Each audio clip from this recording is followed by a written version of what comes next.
Summer is in session at Icon Park. Welcome back to Season 3, Episode 10, the season finale of Summer Sessions for Season 3, a Carlton Media pre-season podcast. I'm your host, Christian Filippo, Rose Zaruki, once again, producer, and Rebecca Villado, again, behind the camera.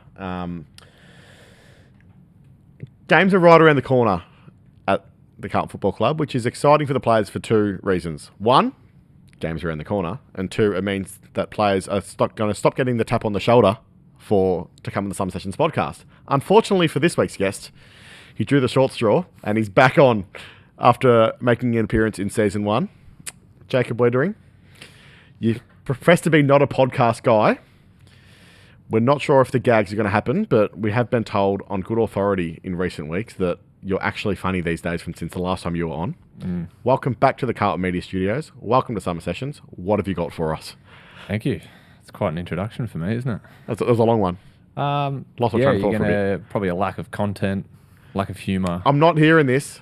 And do I have to say I'm happy to be back on? Or? Well, if you're not, I'm stoked to be back on, guys. Thanks for having me. We don't lie to our supporter base, so you don't have to lie if you don't want to. No. It's good. It seems like you've had a good season. A few polarising guests. Polarising? Yeah. Some different personalities. Who are the polarising ones? Doherty, McGovern, anyone that's taken a shot at me. Well, they're the main two, and I reckon they might make an appearance. And I'm not having this whole, there will be a lack of content and there won't be many gags, because we have been told on good authority that this is all a facade and you're actually a very funny and bright and bubbly human being. That's not true. It's the last episode too, so ratings don't matter, do they? They don't matter. They've never mattered, clearly, because we're still on the air. I actually can't remember. You're on in Season 1. I don't know if Go-To Karaoke Song was the icebreaker in the first season. I don't think it was. And you're obviously a big karaoke guy, Jacob Weitering. So tell us, what is Jacob Weitering's Go-To Karaoke Song? Yeah. Is it non-verbal? It's a good question. I'm worried whether or not this gets back to people. No one listens. It's fine. No. Hopefully not the playing group. No, the boys would probably say Rude Boy by Rihanna. Okay. Don't ask why. I'm not going to give the backstory. Why? People know. People that know. And people that don't know will never know? Another one. Yeah, that's... Oh, you got range. You got multiples. Okay. Yeah, I'll go another one. Dean Martin's Sway. That's more on brand. Probably for me. Yeah. Yeah. I'll go with those two. Not the Michael Bublé version? No. Nice. No, I like the Dean Martin version. Okay. So I'll go with those two. I get that. I like that. Thank you for sharing. I would like a Rude Boy act right now. No. Flag? Win a flag. Will that ever make an appearance? Possibly. It's not a yes. Very, very few have heard that. Well, if ever there was a reason for the playing group to win a premiership, if they can't do it for themselves, do it for Jacob Weitering singing Rude Boy. Gets played a bit in the gym. But anyway. For that reason? Yeah, there's a bit of a backstory. Okay, and I've gathered we'll never hear it, so I'll move on. We have had the two polarising guests, Sam Doherty and Mitch McGovern, on this show. Actually gave you a bit of a pump up about the humour. I didn't see those bits, but... Yeah, we don't run with those bits on social. And they were just clips. Yep. They do claim to be the reason behind, I don't know if it's a newfound sense of humour or what it might be. Care to comment on that? Do they claim to be funny themselves? Because Doc's definitely not. Yeah, but they definitely think that they are.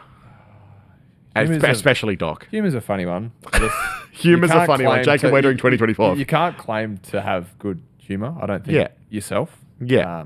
That's for other But do you find yourself funny? No. Okay. No. I am who I am, I think.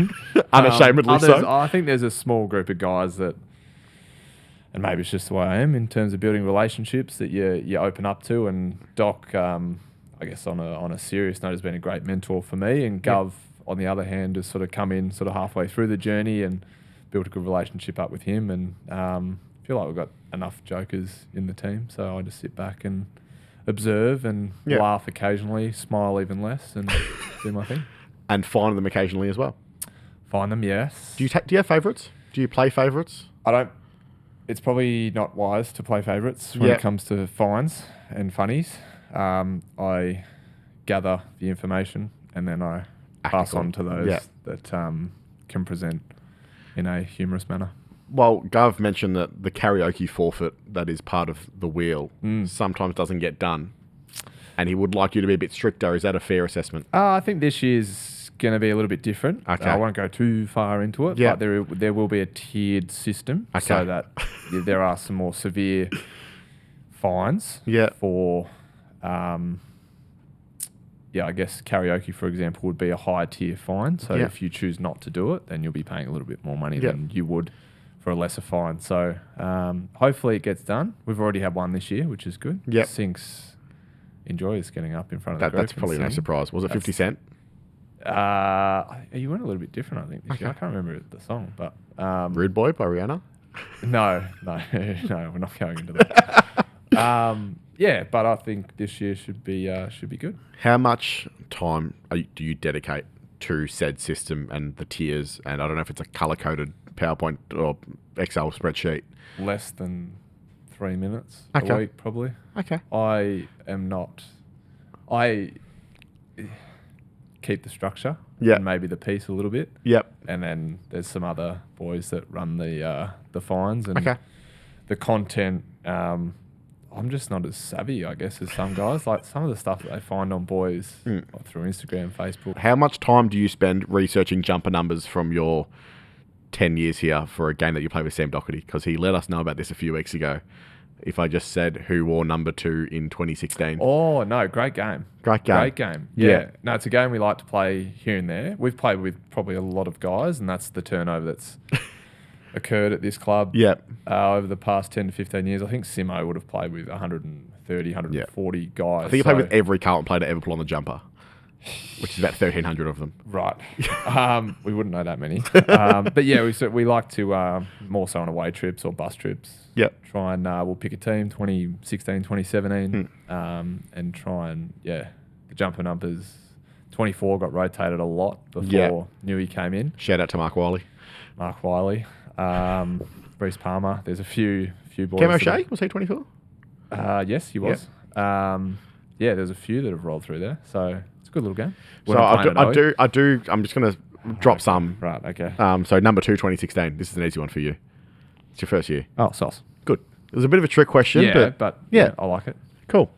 So being funny these days, because you are, allegedly. Sure. What's brought this out in you? Is it leadership? Because Doc reckons... Is that it? No. So I'm going to, off the cuff, throughout the show, I'm just going to be like, okay, who that is... was just the end of the game. No. God, no. God, no. So sharp. But I don't want you thinking about it. I just want to drop it in as we go along. Sure. But no, being funny these days. Me? Yeah. Apparently it's leadership that's brought this out in you. No. I leave that to my now wife. Yep. She's the humorous, fun side of our relationship. What?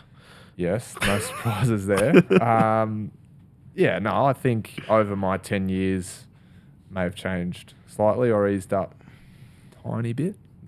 Pretty serious cat when I came in. Just wanted to get in and do my stuff and play footy and earn respect. And I think as you get more comfortable as a person and within yourself, you earn a little bit of respect on the field, obviously. And my standing within the football team where I play and obviously the leadership position. So still am the hard-ass, grumpy guy that sits and you'll never behind the lose ball. that. That's okay. No. Yeah. But there's an element of can still have some fun along the way. And there's probably a few younger boys that haven't seen that side of me yet, but we'll see. So grumpy Jacob Weitering out in the field, which is there.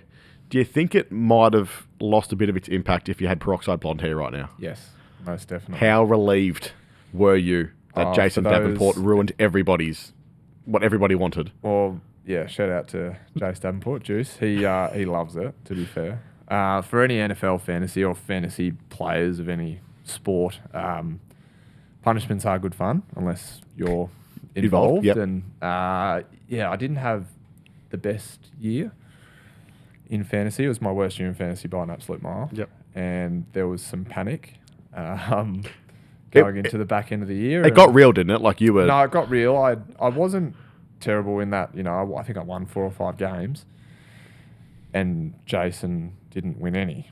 But there's still a playoff at the end for the worst team. And you're only as good as your last game. I was in said playoff, exactly. And let's just say the entire fantasy league was barracking, and to be honest, a few of the boys in the locker room were barracking for Jason to win. But I think he's got a 6-36 record in the last 3 years. So he just on likes brand for Jason. Yeah.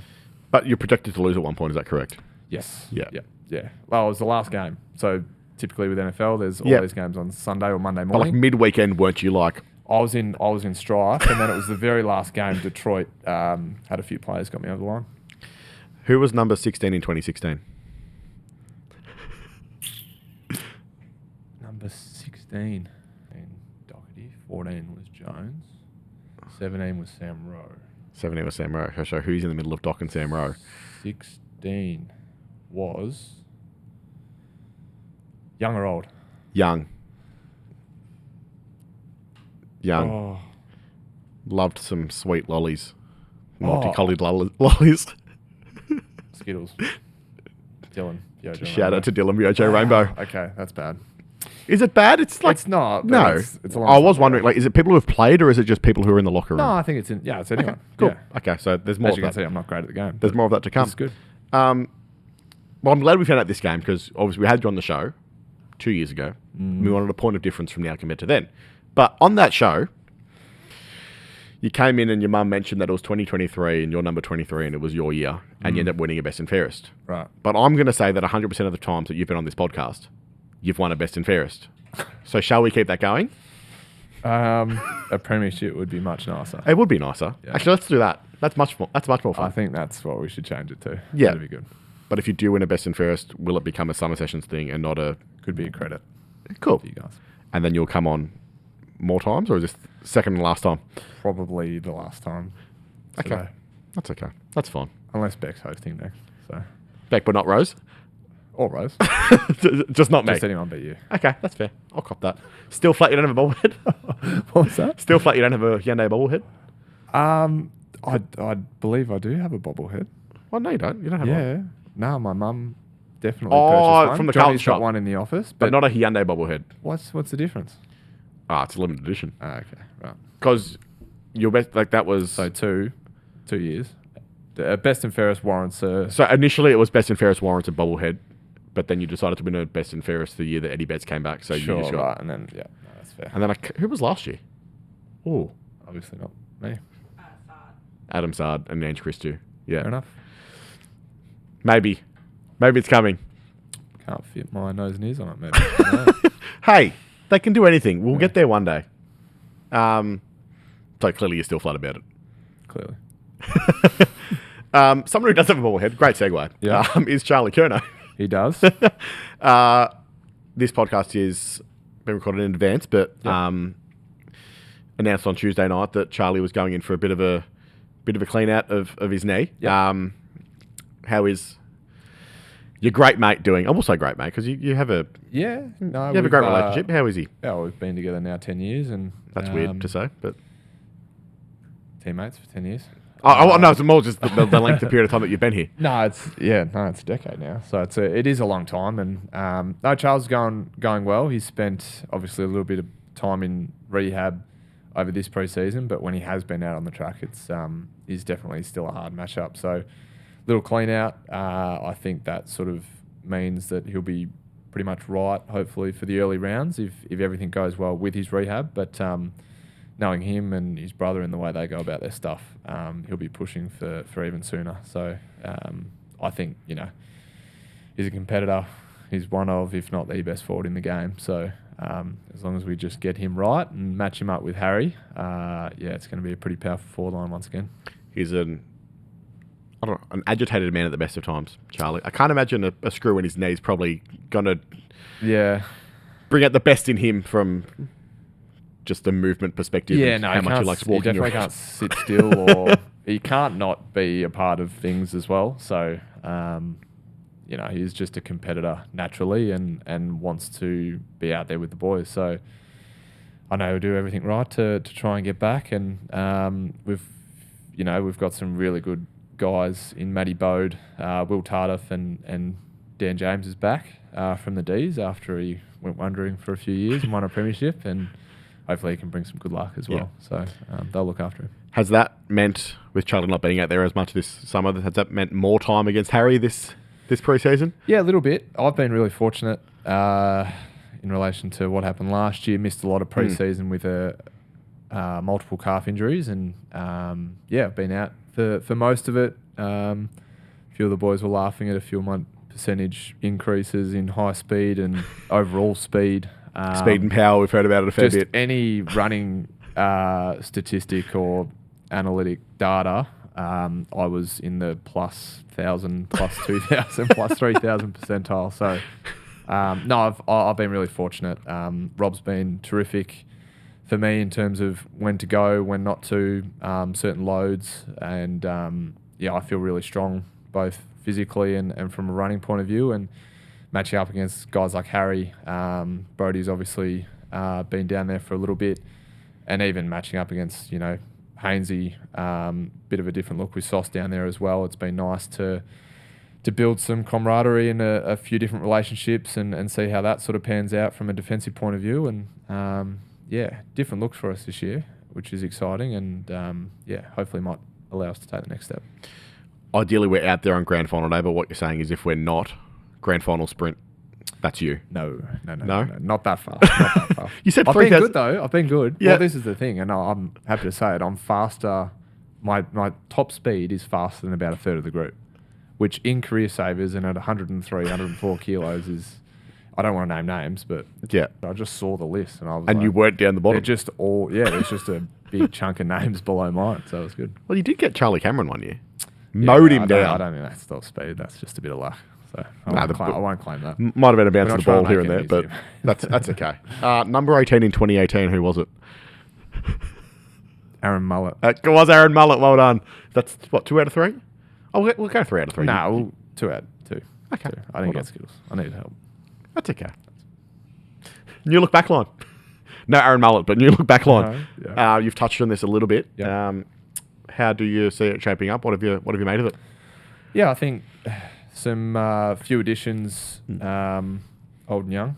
So Hainsey obviously comes in, incredibly experienced player, all Australian, and comes from a really good defensive system, and just his different view on the way we defend, the way we move the ball, connection with other lines. I think he's been a really good addition from a leadership point of view as well, and someone to lean on. And I like to, play a lot of football with him. So he's been terrific for me and the group. Jack Silvani down there, again, bit of a different look, following in his old man's footsteps. I think every Carlton supporter knows what you're going to get when Sauce goes out on the field. 110, 120% effort. And he's actually, picked up the system, picked up the little defensive craft elements very quickly. He's very good in the one-on-one contest and a very good kick. So he's been good. Lockie Cowan is looking big and strong. He'll play a lot of football this year. I've already given him a shout out. He doesn't need any more. Who else? Well, do you now have the second loudest voice in the back line with Jack Silvani there? Because I reckon you might. He may have taken that mantle from you. Just for sheer volume. He's probably like even grumpier than me. I don't think it's a probably. People don't really know. But Yeah. he's just an emotional character. Yeah. So that's Heart in his sleeve, all that kind of thing. That's good. It's good to have someone from the 2015 draft class finally on the same line as you. Exactly. So good addition. Who else? Billy Wilson. Another great pre-season, looking incredibly lean and in for another big year of development. Who else has been down there? Ollie off the half back has been really exciting as well. We saw a little bit of that at the back end of last year and how that all looked. And then Sardi, I think he'd be the first to admit maybe last year wasn't his most consistent year of football, but the way he's been moving, the way he's been running, it's a big step in the right direction for him. Just his overall attack in pre-season and the way he's come back and prepared, and he's dominating with ball in hand. It's pretty hard to tell where he's going to kick it next. So it's pretty exciting down there. We're a solid unit, and probably our biggest strength is our ability to just fight when stuff's not going all that well. And sometimes last year we probably didn't hold up as well up the field, and I think we're certainly refining that. So I think we'll defend a fair bit better and hopefully kick scores and win games. Is there a world where you think, yourself, Gov, Haynes and Sauce can all fit in there? Because Seems like it's 4 talls, but a few of those can play a bit taller and smaller. Do you see a world where that can work? Yeah, no, I think there's great versatility in that lineup. Probably team or opposition dependent at times, and you've got to fit still Sardi, Lockie Cowan, Ollie Hollands, Jordan Boyd. Like, there's some great small backs as well to fit in there, but it does create some really good flexibility. If we want Hainsey up a little bit higher, Sauce can certainly play second tall. Gov might have to do some jobs on some smaller players this year. I'd say Sauce. Did I say Sauce? Yep. Or Gov? Sauce probably has the capability to do that as well. And and another guy that we've probably not talked about is Youngie. I think he's come back, and again, I think towards the back end of last year, he was challenged a little bit with the way he'd performed consistently through games, and I think his attack on pre-season, his performance on the weekend was excellent. So it's going to be an interesting sort of match committee conversation, I think, for the coaches, and the way we shape up is going to be really good for them in terms of matchups and the way we defend. So. I don't think that's just a defenders thing. Like, speaking of the forwards, like recently as well, that's been a very similar conversation. But speaking of the forwards, how much do you enjoy lining up on Brodie Kemp? Do you just remind him of where he came from? Kempy. Is he still on the WhatsApp? You can also cut this out.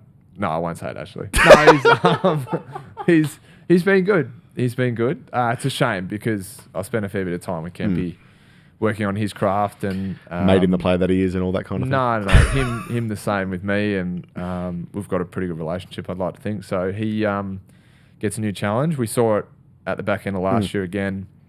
The opportunity to go, I think it was over to the west, wasn't it? West Coast. He played a terrific game, but it wasn't just what he did on the offensive end. He applied 4 or 5 inside 50 tackles, chase pressure, which creates hurried kicks and then easier to intercept for us down back. So as a key position player, really critical that they do that and put the pressure on just as much as the smalls do, and he impacted on the scoreboard and really complements Harry and Charlie and the bigger guys when they're down there. Out of the WhatsApp group? Out of the WhatsApp group. Immediately? It's funny, there was a previous guest that wasn't even in the WhatsApp group for the majority of pre-season, so... Well, Aaron Hamill, going to throw him under again. Yeah, that's fine. Admin of the group. Yeah. You'd think you'd just get the list from last year with the people that have been delisted, remove them, but then it's the same guys. Yeah. Mitch McGovern has not been in the WhatsApp for the entire pre-season. He's been a fall for what? Well, he's just seen the chat from last year and it just hasn't. It's been dead. It's like, oh, that's a bit quiet. So that was, he just hasn't been a part of it. So Mitch is playing on ball next year, or? Oh, I don't know. Who knows? But he's back in now, so that's good. Yeah. Indigenous All-Stars game on the weekend. Yes. Zachy was back down half back. Yes. Taking him back? I watched the first quarter and a half, maybe a little bit more, and he got a lot of it. Yeah. He looked really good, really dangerous. Again, it provides a selection headache, I think, for coaches. It's more like you can pull that lever if it comes to it. Yeah. Exactly. If it comes to it in a game, he can go down there and do a job for us. But it was exciting seeing the boys. I don't remember watching the last game. Was it 10 years ago? So it was probably around the time I was getting drafted. And it was pretty exciting to see. Obviously, Freo are missing a few players and it is a practice match, but there seemed to be a lot of small forwards running around the joint. A lot of small forwards. It was pretty exciting to watch. So it was good that Mott's got on the end of one as well. Had an effective 10 minutes, Mott. What's that? Had an effective 10 minutes. Run down tackle, kicked a goal, started a fight. So well done. We'll talk. Well, it's again throw him under. He was talking about his celebrations. He said he went under on what he said he was going to do. Oh, was he planning something goals big? Kicked? No. Oh, right. Had multiple for. Oh, he said 4. So. Anyway, we won't go into that. That's but, okay. Well, no, he's been, to his absolute credit, probably been one of the more impressive guys on track out of the entire team. We know how lean he is and how strong he is in the gym. And again, in terms of performance, he was one that wanted to challenge himself, and he's been pretty unstoppable this preseason. I think that's 6 episodes for the 2025 year, and I think that's 6 shout-outs for Jesse Motlop on Summer Session, so well done. Here is a weird question without notice. Indigenous All-Stars played against Freo, and hopefully want that to be a semi-regular thing. Yep. Would you quite like to see maybe it becomes a exhibition or a rep game where it's maybe it's against a Victorian rep side, and it gives people the chance to pull on the big V that obviously you don't really get the chance to, or there might be an SA team or a WA team one year? Yeah, I think it's a great question. And I think it's dependent on, well, there's just so many arguments for and against for State of Origin. And I don't think we'll ever get back to a point where there is competitive, it's all on the line State of Origin. I just think that's the way the game's gone. Yep. The professionalism, the money, the injuries, and the impact that it has on teams. And if I was in the situation where I was, offered a position to play in a state team, Victoria, I'd say yes. Yeah. 100%. Especially sort of at the age that I am now. But if you ask a younger boy, it might be different. They might just say yes as well. So I think it'd be great to maybe tee that up. You're going to be playing practice matches anyway. It looked like there was a bit of load management from both teams as well. Mott's played about a half. Zaki was a half as well. So gives everyone an opportunity. You're not playing full game load, so it's not as much stress on the body, which is great. So if you had a squad of, 30, 35 guys on every state team, I can't see why not. So it's definitely a conversation. Number 40 in 2022. This is going to be great audio on the podcast. Michael Gibbons was gone. Yes. I was going to say Michael Jamison. He was well gone by that point. Had taken over. Yep. He played senior games, this man. Not former VFL player. And horse enthusiast, trainer, Will Hayes. Yeah. 60%. 60%. I thought he was in the 40s, but anyway. That 40? There you go. Take well that. done. Very good. And there's no more. So you can rest easy. You really drew that out, but that's okay. No, well done. Proud of you. Weird change. Again, there's no real kind of semblance of order to this podcast. We're just kind of going for it. It's good. But it's a great way to just change topics completely. Touched on the best and fairest before, but in terms of competition, Coleman for the forwards. Everyone knows that. Patrick Cripps would probably say, on the back of 45 votes last year, that the Brownlow's probably a midfielder's award. I think it's fair to say. I did get invited and got 0 votes. So definitely not a defender's award. But you were there on a good night. I was there, yeah. Yeah. Excellent night to go. Well, Tony DeBolfo, Yep. Carlton historian, in his incredibly unbiased opinion, does think there should be an award for the defenders. I agree. And would love to see the dual medal awarded for the outstanding defender in the comp. Thoughts, Jacob? There he is. He's behind you. Get Bruce in shot. Yep. He's got a bobblehead, unfortunately. Can't have bobblehead. Thoughts? Would you like to see that? I think it'd be a great addition. Yeah. I don't see why there isn't. Yeah. And we're not saying it has to be Dooley. No. But it does have to be him. Well, yeah. I think it would make a fair bit of sense. Yeah. Winner has to wear a headband for the whole next season? Maybe not. We've already got a few that wear headbands in our crew. But no, I think it'd just be a good little recognition award for I guess, I won't say a dying breed, but it seems as though the AFL's pushing more offense. And we find each year we can touch forwards less and less. Just getting further and further away from them. So, it's a big part of the game. Defense wins premierships. Yep. And I think there's been some great defensive players over the years that, would look really good in the Bristol medal or whatever they come up with. So. I think it should go to the All-Australian fullback. You don't have to come. It'd be nice. Put it this way. It'd be really nice to have one in the trophy cabinet at the end of the career. But as I said, it'd be really cool to have. I don't know what the metrics would be and what the voting systems would be, but guys that predominantly spend their time in the D50. Maybe it can be the most Brownlow votes for a defender in the. I'd be in real strife. I think most of you would real be. Strife. Onto the preseason cliches bit, which we love. You've touched on Mott, so you can't say him again here. Sure. It is the end of preseason now. Game's right around the corner. Game's a matter of hours away by the time this goes out. Right. Who's flying or who has flown this preseason? All right. The obvious one is Jugger.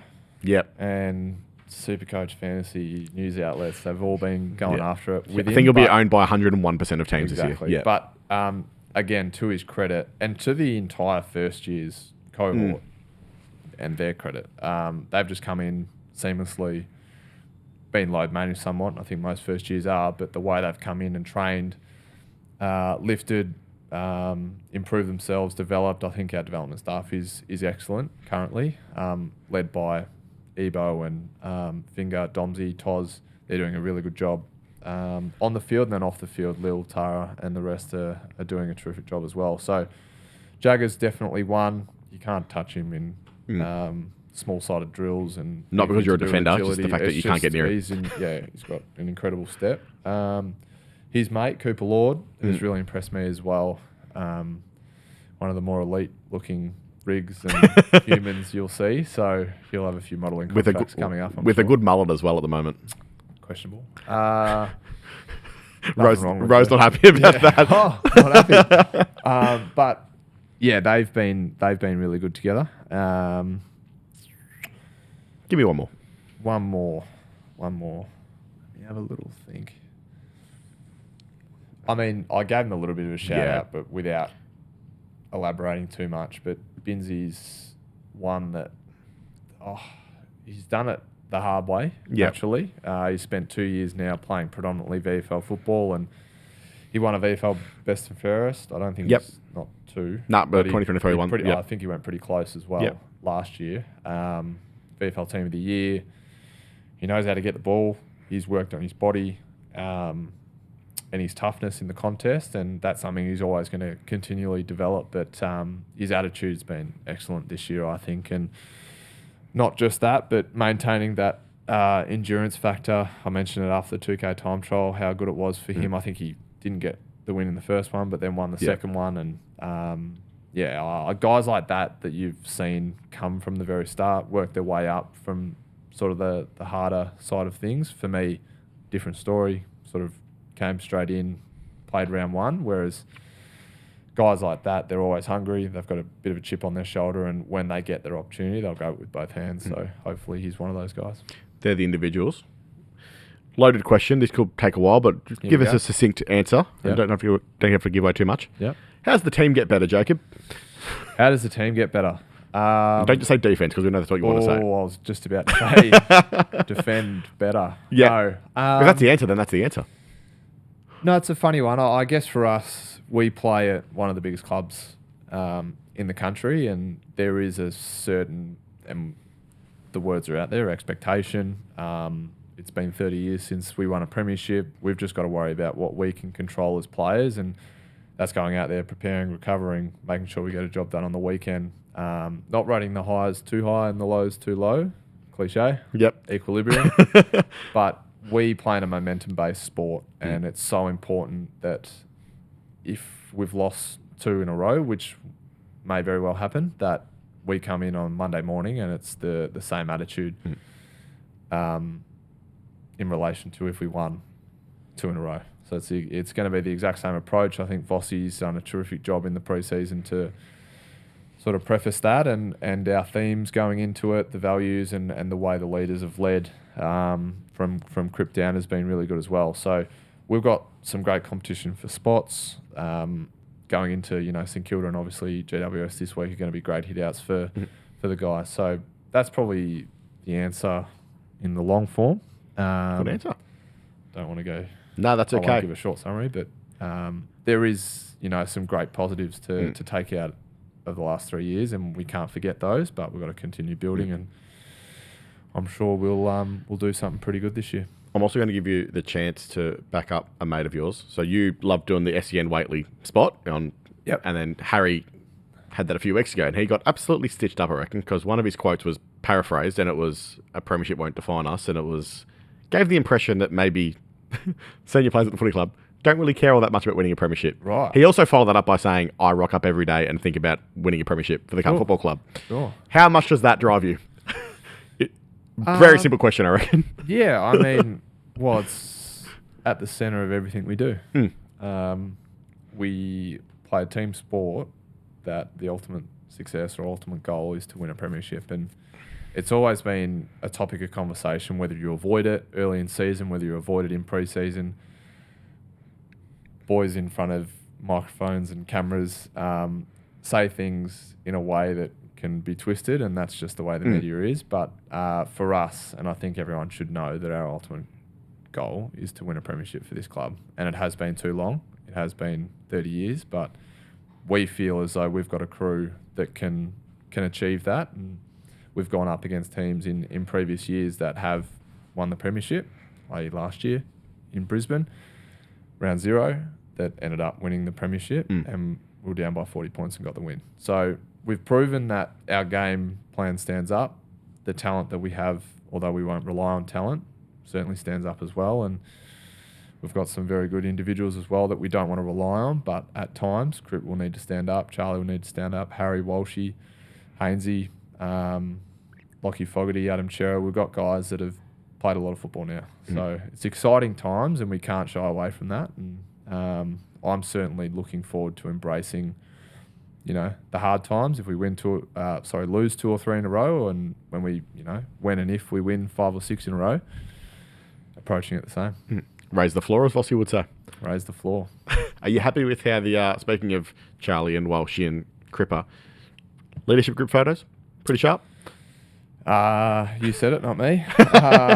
Shout out to Jonathan DiMaggio. It was funny because I hadn't talked to my parents in a little while, and they came out yesterday, and I just got home. My wife showed me the photos, and then Mum called me like 5 minutes later, and it's like, geez, the first thing she said, the leadership photos came up real good, didn't they? Great smile, that sort of thing. But you're a happy guy. Jonathan did a great job. You got the serious side of me and a few smiles, which was good. Yeah. But they're just good memories you'll have long time down the track. Well, leadership style, when I asked this to Doc a few weeks ago, when you see Ashton Moore and Harry Charlson with a microphone and a camera at community camp. Yeah. Avoid. Well, yeah, but how do you relate to that? What runs through your mind? How do I relate to that? Don't do it. Don't. Yeah, well, embrace when individuality. You're younger, you have an inability to say no. Yep. And I'm very good at saying no. You said no earlier, I reckon. It's hard. Yeah. There's certainly things in my first, second, third year that I look back on and go, what was I thinking? What was I doing? So it was the journey then. It was. Well, yeah, it was the journey. The green shoots, but credit. But yeah, it's just one of those things. And you can't shy away from being you. I said that at the very start of the podcast. So we've got some unique characters and individuals in our team. Unique individuals, Brett Kirk. They can do Shout their out. thing. They can do their thing. Yeah. Well, you might not be that coded in terms of Ashton Moyer in front of the camera. Have you spoken to him about Star Wars yet? Star Wars, it's on the back burner a little bit, I reckon. Yeah, it's a bit of a shame. Oh, no. Maybe I'm just getting a little bit too old. I don't know. I like the old stuff. Yeah. The original trilogy, the prequel trilogy. Don't give me shade on the prequel trilogy. It's number 3 is the best movie out there. Rose is happy. Yeah. She actually, before the pod, she said you were going to say the original 3 were the best 3, so I think she's happy with that. Yeah, but anyway, so it's just, I don't know. It doesn't come up too much now. Not with Ashton, because apparently he's a big fan. He is a very big fan. Yeah. Can be even bigger, I reckon. Yeah, we called his dog Mando. Did know that. Did you know that? And wears Star Wars underwear. Yeah, non-stop. did know that as well. There you go. Okay, quickly, if you could assign 3 Star Wars characters to 3 of your teammates or Carlton personnel, who would they be? Great question. Thank you. Took us a while, but we got there. Great question. Oh, this is good. Should have kicked off the show with this. This is good. But sorry, Dylan Yojo Rainbow. I'm going to have to think about these. Yeah. So just 3 random teammates or coaches or more so teammates. More so teammates. If you want to go Vossi Yoda as an easy one, but you can do whatever you I'll go I'll be nice. I was trying to think of some harsh ones, but Obi-Wan, old Obi-Wan. Yeah. Probably going with old mate Doherty. Yeah. Similar looking at the moment, even though Doc's 31, Alec Guinness was 65 or something. So probably older in the movies. This is more of... It's a compliment. Yeah. Dirds Yoda. Corey Durden. Yep. Why is that a compliment? Because it's Master Yoda. I'm Okay. not implying anything else. Yeah, I'm sure. Yep. Yep. Just wisdom, obviously. Who's another small individual? Oh, this is great. I could do this all day. But, Vossi as He's the coach. Just be careful.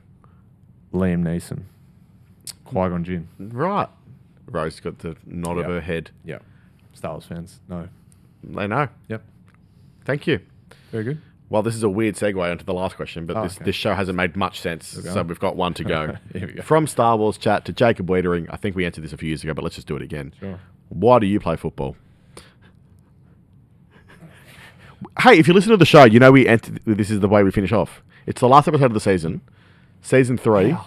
Why do I play football? Yeah. I kind of answered that about 3 questions ago. Yeah, but say it again because we'll do To an answer. win premierships. Yep. Um, For enjoyment or no? I think the enjoyment comes with winning Yep. premierships, Yep. sure, but there's certainly a journey. You reflect on those things, I think, Yep. post-career and once you've achieved them. So the process is sort of, at the time, it's hard. There's certainly bumps in the road, but I think you hear it from a lot of past players and past coaches. You get to come in every day and spend time with 45 guys plus another 50, 60 staff, maybe less in the footy department throughout the year. And once it's gone, it's gone. And that's something that you certainly miss. So there's a bit of perspective in that. And being 27 now, turning 28 this year, I'm probably on the back end. I mean, if I could play to 38, it'd be great. But Mate, you signed a long-term contract. Don't tell us you're in the back end. Well, we'll see. We'll see. But it is probably declining from now.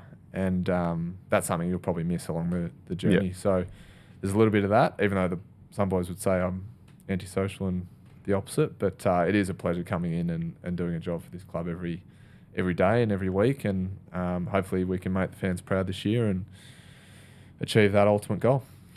It's a great way to close the season, I think. Weeders, thanks for your second edition of Summer Sessions. No worries. Thank you for being the season finale. May have hinted towards Charlie Kerno last week as being the preference for the final guest, but he was busy, so here you are. Thank you for that. Go Blues. No, thank you. Thanks, everyone, for listening to another season of Summer Sessions, and see you at the footy in 2025.